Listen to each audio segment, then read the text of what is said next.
Cher Alain, depuis ce sombre 25 décembre 2017, lorsque j'ai reçu ton message nous annonçant que Maudit avait définitivement fermé les yeux à l'âge de 77 ans, j'ai un air, une mélodie qui me trotte dans la tête. Ça va paraître complètement décalé. J'en suis navrée, mais c'est la vérité. Cette chanson de Michel Sardou, elle court, la maladie d'amour dans le cœur des enfants de 7 à 77 ans. Pourquoi est-ce que ça me trotte dans la tête ? 77 ans, mais aussi parce que le cœur d'une enfant, je crois que c'est aussi des mots qui te collent particulièrement bien. Maudit. Maudit qui nous manque. Dans la suite de la chanson, parfois, quand j'y repense, les mots se mélangent, le sens des mots se mélange, et lorsque arrive cette phrase « Elle fait chanter les hommes et s'agrandir le monde », j'oublie qu'il nous parle de cette maladie d'amour, j'ai l'impression que c'est de toi que parle le chanteur. Si je t'avais dit ça à l'époque, tu m'aurais sans doute reprise en fronçant les sourcils. Tu m'aurais dit « Elle fait chanter les femmes et les hommes ». Mais s'agrandir le monde, oui, je le confirme, et tous les témoignages qui m'ont précédé aussi. Irremplaçable, c'est vrai, irremplaçable. Je n'ai jamais rencontré de ma vie une telle dose d'énergie, de bonne humeur, de détermination, de force de conviction, de générosité, de chaleur, d'amitié, d'affection. Alors je me suis demandé quel mot j'allais pouvoir utiliser aujourd'hui parmi vous, d'autant que certains ici ont particulièrement su les trouver. Je me suis dit que finalement, mon premier réflexe lorsque j'ai appris cette terrible nouvelle en décembre dernier, ça avait été d'aller fouiller dans ma boîte mail pour retrouver des écrits de Maudit. J'avais envie d'entendre à nouveau sa voix, de relire avec du recul, avec sans doute une autre compréhension aussi des choses, les mots qui avaient été chez elle les mots les plus fréquents. Et au fond, c'est ça que j'ai envie de partager avec vous cet après-midi.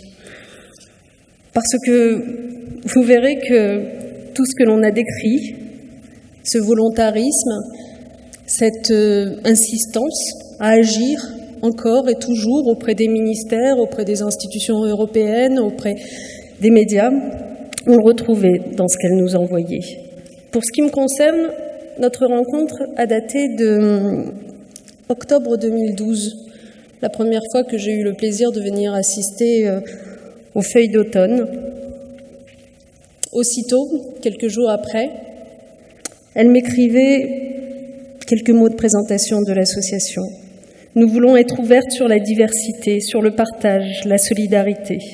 Chère Najat, sachez que ça n'est pas chose facile, car le handicap est un frein pour de nombreuses activités, pour nos vies, pour nos engagements. Mais nous voulons poursuivre notre engagement de citoyenne.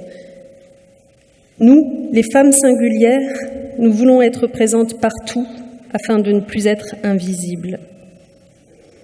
Un peu plus tard, en novembre de la même année, on retrouve là son caractère. Je viens de lire le rapport de l'ONU sur les violences que vivent les femmes handicapées. Autant être clair, il ne me satisfait pas du tout. Je vous ai donc fait parvenir le livre publié par notre association, Femmes pour le dire, Femmes pour agir, la violence envers les femmes. En France, très peu de personnes se soucient de cette violence. Je le répète, si 36% des femmes valides subissent des violences, c'est 72% des femmes handicapées qui en sont victimes. Et malgré la dureté des combats qui étaient les siens, je vous fais partager aussi ces mots optimistes, pleins d'espoir, à chaque fois qu'une nouvelle année s'ouvrait, par exemple en cette année 2013. Je souhaite que cette année soit un temps où l'injustice, la violence soient combattues sans relâche, que la solidarité entre les femmes, les associations soit vraie et surtout constructive. Bien sûr, le grand chien magnifique Tchadou, toujours présent dans ces messages, qui semble se joindre à elle pour souhaiter 1000 belles choses. En mars 2013, j'ai retenu ce message où elle me parle Vous savez, son combat contre la notion d'assistanat sexuel. Enfin, je pense que vous aviez évidemment suivi cela avec beaucoup d'attention. Je retiens ce message parce qu'elle évoque les réactions terribles de ceux qui sont pour l'assistanat sexuel. Tu verras, me disait-elle, comme il me traîne dans la boue. Je suis très affectée et très déprimée. Je voulais souligner ce point car on ne le dit pas assez lorsqu'on rend hommage à sa combativité, à son engagement, à quel point cela a signifié parfois aussi de souffrance, y compris parfois solitaire, même si je sais que les membres de l'association l'ont toujours parfaitement entouré. Et Alain, bien sûr. Ma chère Najat, un peu plus tard,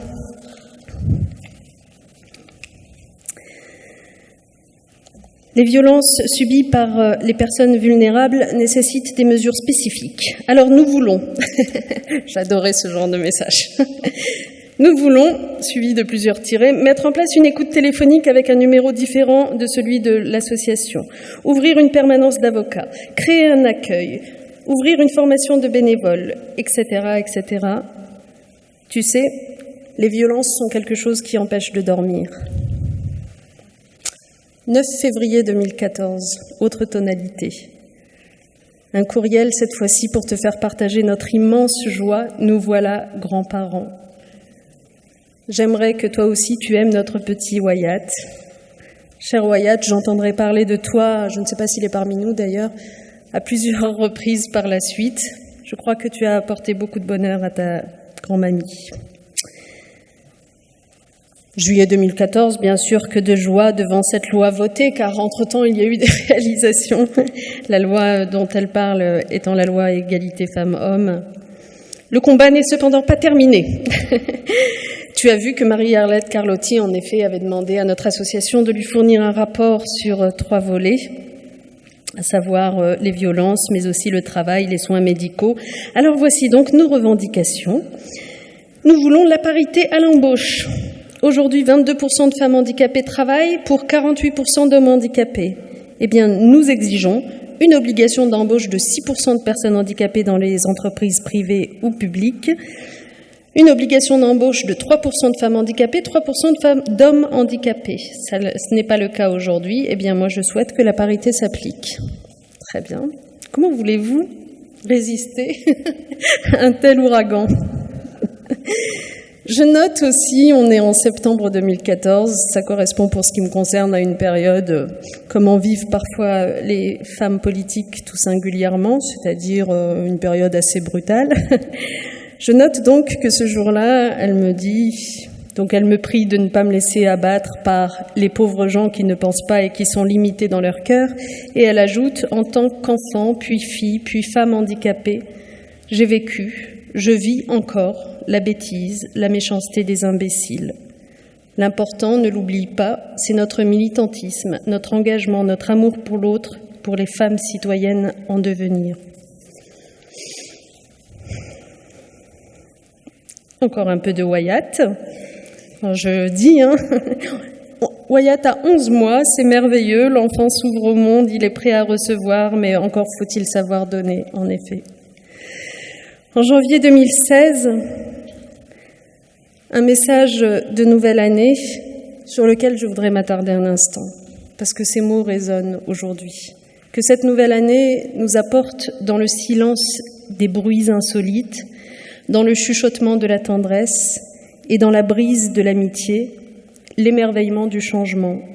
Que la rencontre soit plaisir, que l'émotion soit désir, que le rire soit lumière, que le sourire soit clarté, que l'amitié soit force, que la solidarité soit courage, que l'amour soit fulgurance.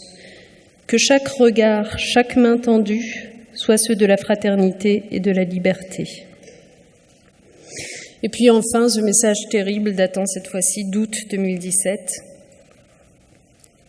Je ne vous en donne évidemment que des extraits. Voilà ce qui m'arrive.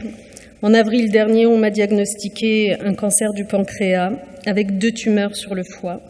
La grande lutte a commencé, les chimios aussi. Les effets secondaires n'ont pas tardé. Je sors d'une pneumonie qui m'a mise par terre. Heureusement, je m'en sors après plus de 2 mois. Je reprends le traitement. Il faut que je guérisse. J'ai tellement de choses à faire. Lutter contre les violences que vivent les femmes handicapées, lutter contre toutes les formes de discrimination, dire haut et fort que nous sommes des citoyennes. Rien en la matière n'est gagné. Et puis un peu plus tard, je poursuis les chimios. Il m'en reste encore 6 avant d'avoir un contrôle de tous les organes. Je me bats avec force quand les chimios ne me laissent pas par terre comme une épave. Mais tu sais, Najat, je veux triompher de cette sale bête de cancer, ne lui laisser aucun espoir. Il y a tellement de choses à faire, à vivre. La vie est si belle malgré tout ce qui se passe. Défendre les droits des femmes, il faut y travailler sans relâche. C'était son dernier message avant qu'Alain m'écrive.